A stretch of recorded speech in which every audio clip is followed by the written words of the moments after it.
Hello all. In this video we're going to continue with our survey of built-in Python data types, and we're going to talk about some basics with working with lists in Python. So a list is a collection data type. It's a container that holds other pieces of data. If you've worked with any other programming languages, it's similar to an array, or sometimes a vector is what they're called. Lists in Python are a little different than that, but they're handy. We're going to use them all the time. They're just a good way to store information. So just as before, we won't talk too much about the underlying relationship or underlying representation of a list, but we will look at how we type lists in Python several different ways, and the various operations that let us manipulate those lists. We're going to do a lot with lists over the course of the term.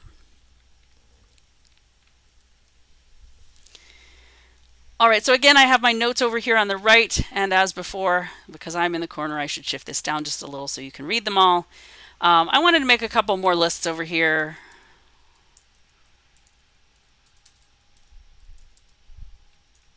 Just to kind of round out my collection. But first, let's think about what lists are. So I said it's a container. A list is a sequence type, like a string. They both are sequential data. It's all lined up in a row. Every piece has its place. And what you'll notice is that we use a lot of the same operators and functions on lists as we do on strings. On the surface and for simple uses, they are very similar to the computer. Underneath, they're not so similar, and as we start learning more specialized tools to work with lists and strings, you'll see their differences much more clearly. But they will look really similar right now because they're both sequence types. Lists are containers that hold other kinds of data. And in a programming language like Python, what that means is any kind of data.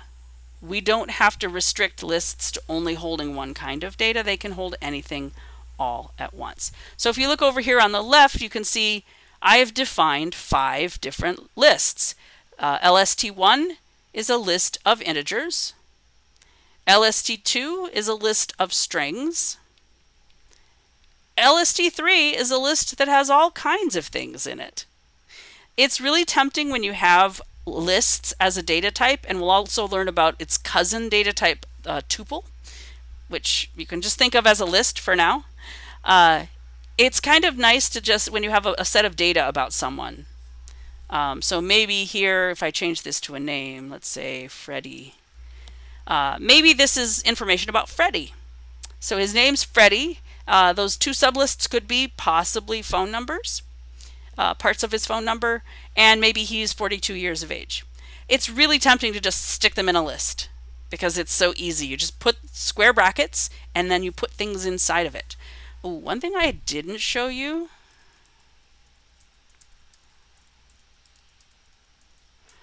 is that if you have variables, you can also make a list that way too. Ooh, I should start counting with 0.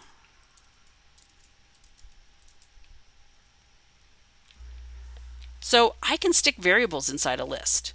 What that actually does is it evaluates the variable. It goes and looks up the value, and it's the value that actually goes in the list.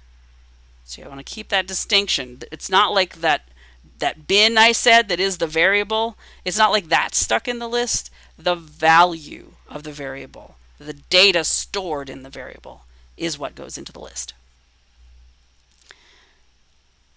All right, so they're containers. There's no limit on how much data you can stick in them. You can change their size. We aren't going to learn how to do that right now, but we will eventually. So you can call this function called list. I think you can actually stick data inside here and it'll actually do it. Let's try it. 4, 5, 6, 5, 6, 7. My fingers were off. And you can actually declare and define an empty list. It has nothing in it at all. Let's see what this does. Oh no, it doesn't like it. Okay. So just use list to create an empty list for now. Ooh, I never printed anything. Print LST0, LST1, LST2. I'll just do it in 2 different print statements because they're going to get kind of long. But there, you can see the data is there. It's being printed. And notice what happened with this first one where the variables are. We have 2 copies of the y. We have the x appearing twice. Once it's in that list, it doesn't remember that it came from the x or y or z variables. As far as the list is concerned, it's just those numbers and nothing more. All right, so if you ever need to make a list out of some data, remember, wrap square brackets around it, and that will do it. Let's talk about operators. This should look familiar. We have addition and multiplication operators that mean something when applied to lists, and what they mean is the same thing they mean when applied to strings. The plus sign is concatenation. The star is repeated concatenation. So I have, most of these lists are really long. Let's see if I can make one that's shorter. So I'm going to do a list containing the word happy. And I'm going to do some concatenation. So print LST0 plus LST1, print 5 times LST5. So again, when you do the plus, both of the values, if one of them is a list, the other one needs to be a list. If you do the times, one is an integer and the other is a list in this case.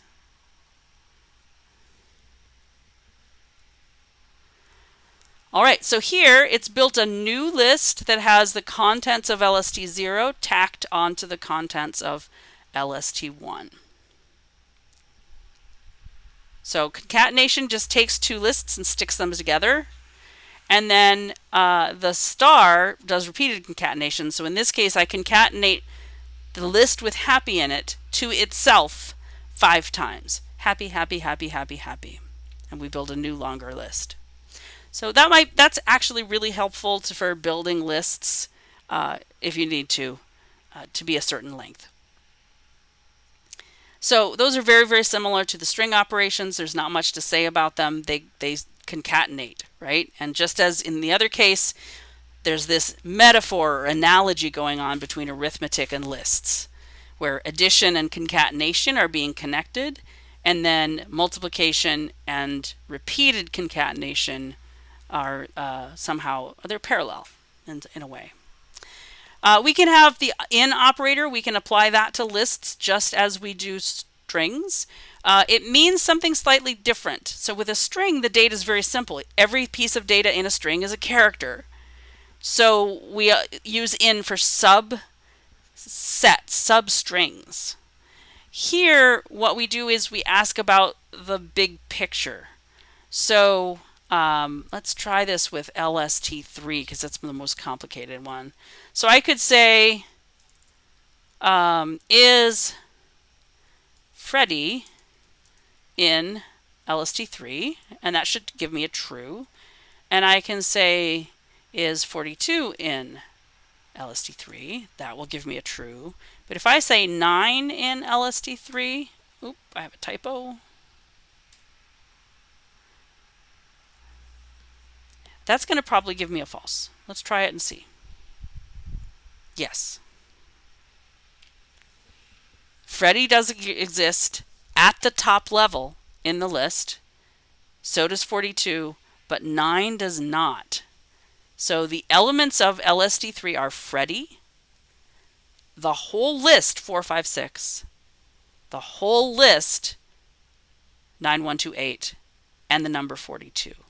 The in operator looks for whole elements, and that has to match. So 9 doesn't match because 9 isn't there at the top level. It's only there inside one of the pieces, one of the elements, and not an element itself.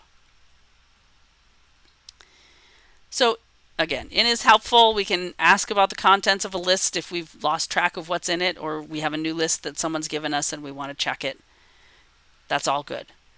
Much more commonly used is access. We want to use access operators to pull data back out of lists. Why do we put it into a list? So that we can store it and move it around and then pull it back out of the list later.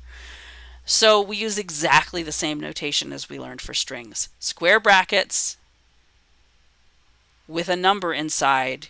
The indexing works the same way. So in like LST2 over here, Agatha is at position 0, Arthur is at position 1, Jack is at position 2, and Nagao is at position 3. And Nagao is at position -1, Jack is at -2, Arthur's at -3, Agatha's at -4. So we can use exactly the same positive and negative values to access the various ends. And I'll do a quick example just to show that. So let's take LST2 and let's access position 2 and position -2. Those might be the same. Maybe I should do 3 and -3.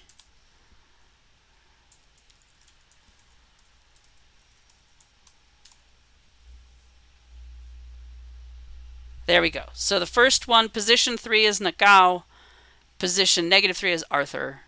And yes, I was right. Jack is at position 2 and at position -2.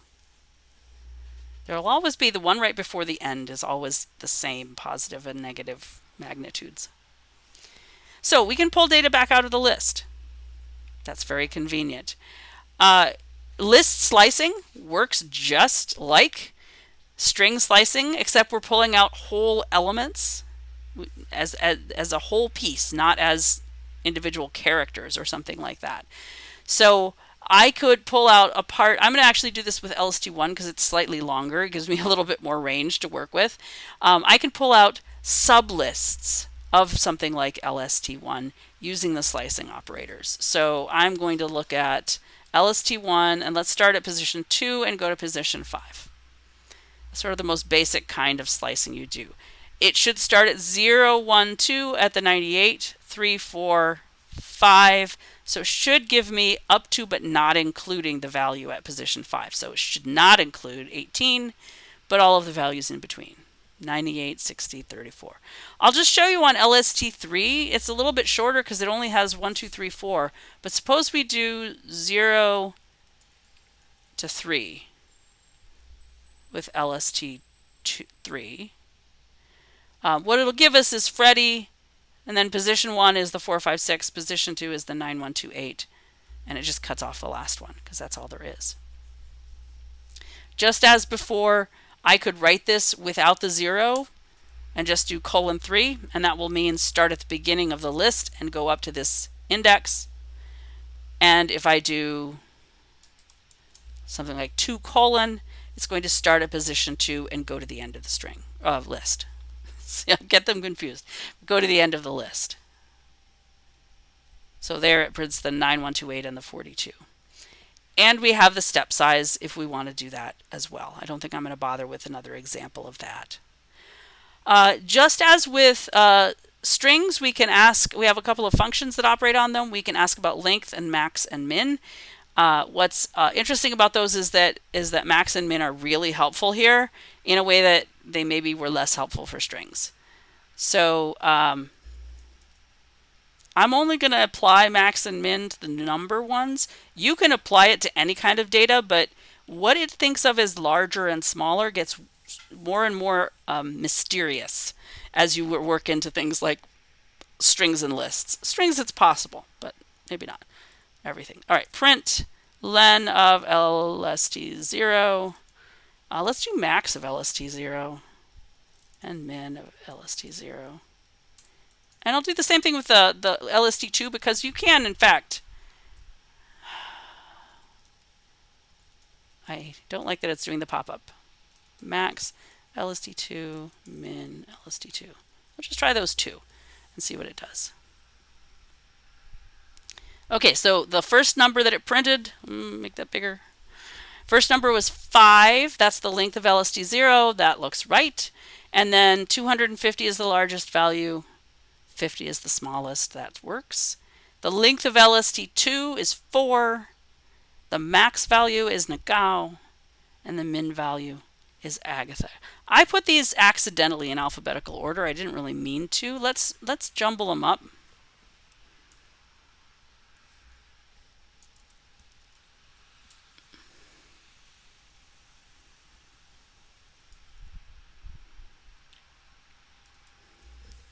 All right, I think that's still syntactically right.